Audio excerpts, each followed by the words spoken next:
Hey, everybody. I hope you like card games because I have someone on the show today that has created one inspired by the likes of Yu Gi Oh! And Pokemon and Magic the Gathering. Except you don't have to buy booster boxes to play. You get all the cards you need to build your deck and fight it out with your favorite friend or friends. Not only are you dealing with player versus environment, you're also dealing with quests that you can do and against corruption, which is the overall mechanic of the game that can cause it to end. So you may end up having to help out your enemy to keep that corruption down so you can keep playing. If you are interested, stick around. That interview starts now. Hi, Deli, how are you? Hi, I'm really good, thanks. How about you? I can't complain because I have you on and you have an amazing game, and I'm going to have to read it because the title's a little tongue trippy. I'm tongue trippy as it is. The Ortomnia. It's like a TCG, but without having to buy booster packs. Instead of having to buy booster packs and just hope that the right cards are in it, you get exactly what you want to buy in the pack. For Ortomnia, in this case, you buy one box and have all the cards you need to build decks and to play against each other in the right amount, so you don't have to buy and just have random generated numbers decide which cards you get. So you have more control over the decks that you want to build. Exactly. You have full control, actually. You have all the cards which exist and build whatever deck you want with them. What is your game all about? I know there's some player versus environment aspects in there. I know that there's this kind of mysterious thing that you're all fighting against, which is called corruption. So why don't you tell me about how all that pulls together? Okay, so initially it's like every other normal TCG. You build the decks and then you play against each other, but obviously it has some unique quirks, as you mentioned. For example, the corruption mechanic is one of them. There is a corruption counter which is constantly getting higher from round to round, and when the corruption gets too high, there are different stages, like stage 1, stage 2, stage 3, and once it reaches stage 4, the game is over and both players actually lose, so no winner is there.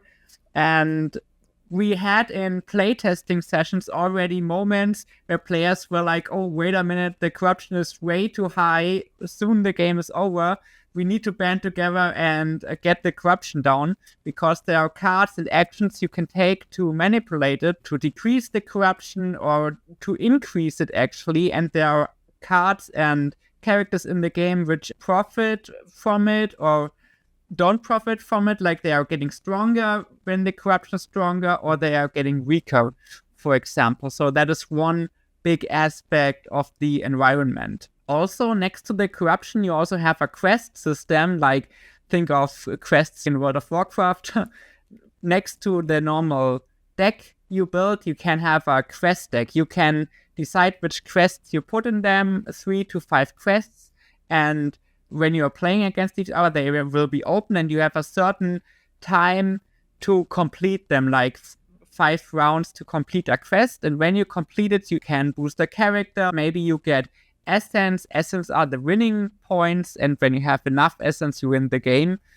Or if you don't succeed, your enemy maybe get a boost, or like some characters of you die or something like that. You gotta complete these quests. So it sounds like there are 3 different things distinctly that you're doing.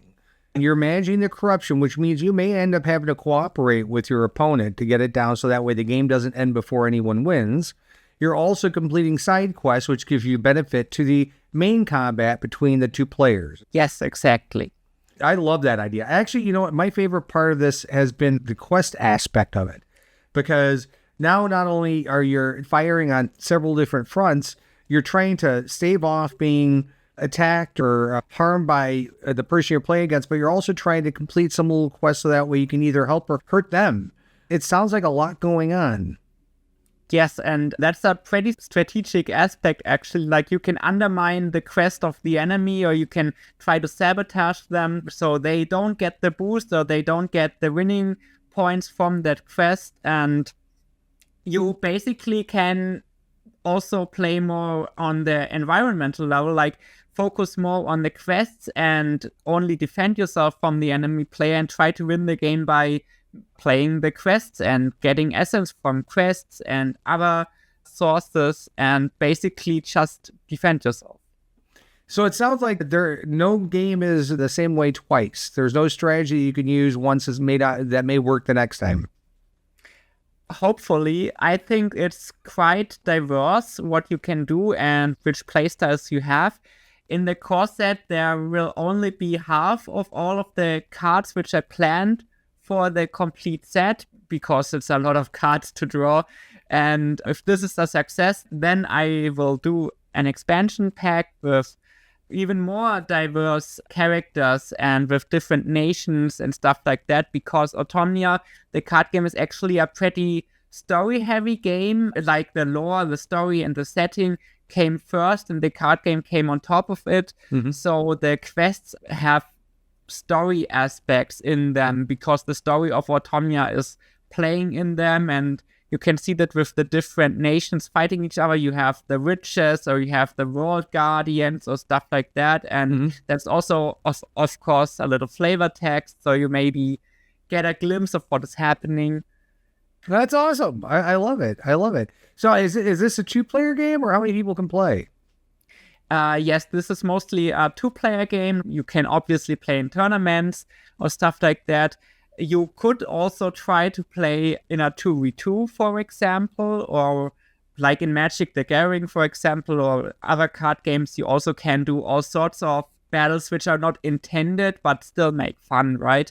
Because in the rules there is a distinction between rounds and turns. So a turn of a player is always when the player does the actions, and the round is over when all players have played their turn. So technically it's possible to have bigger duels. It reminds me of when I played Magic. We did what was called kitchen table Magic, which was just 3 or 4 of us sitting around a table beating up on each other. So that was kind of fun. So yeah, nice to know you could do that. I love the artwork from what I've seen. Who is your artist? Thank you very much. The art that you have seen is by me, actually. Oh, wow. I'm doing most of the art. I'm at first an artist and do everything on top. I will have also other artists, mostly friends of mine or people I met on conventions and stuff like that, like which have also different styles, which I kind of liked, because I thought, hey, in like Pokemon or Magic or something like that, it's actually kind of nice to have different art styles. So I thought, why not incorporate a few friends? You can look them up on the Kickstarter pre-launch page. I have all their Instagrams written on there. I have, for example, one artist which really likes to draw creatures. You have base cards which are like living worlds, like a giant turtle going through space. Also, we have like Nadi actually likes mostly dark stuff. They are mostly doing the witches and the experiments and the dark affection of the game. So we tried to incorporate that as good as possible. That sounds great. I'll have links down below to all the Instagrams that you mentioned and to the landing page, or maybe just a landing page because all of their information is on it. What is your favorite thing about your game? My favorite thing is the setting, actually. You are basically trying to defend the world from the enemy who wants to destroy the world, to rob it from its essence. So that makes it even a bigger mechanic, because what you're trying to do is not only defend yourself, but you're trying to defend your world. Yeah, exactly. Because one of the ways to get essence, for example, is to destroy the world of the enemy player. So you rob the enemy of their essence. Oh, wow. And you could immediately win, I would imagine. So you basically win the game as soon as the player who has 40 essence at first wins the game. Well, Deli, this sounds like a great game. Again, just from the artwork alone, I love it. I love the fact that it's not, again, a traditional TCG where you're having to buy booster box to get cards. You know what you're getting. You can formulate what the decks that you want, and that the rule set is open enough to allow more than 2 people to play if you want to play it that way. Thank you. There's a big homemade TCG community, and like with all those TCG Kickstarters, I thought, oh, I can do that.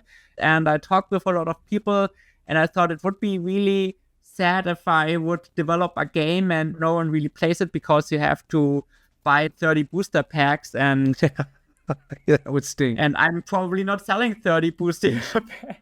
Yeah, no, that's right.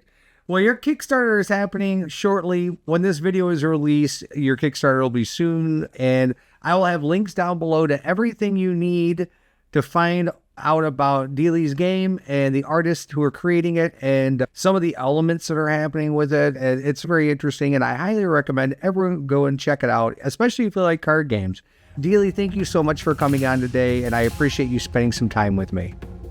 Thank you for the opportunity here and for the space you're giving me. I appreciate it really much. Of course. Best of luck. Thanks.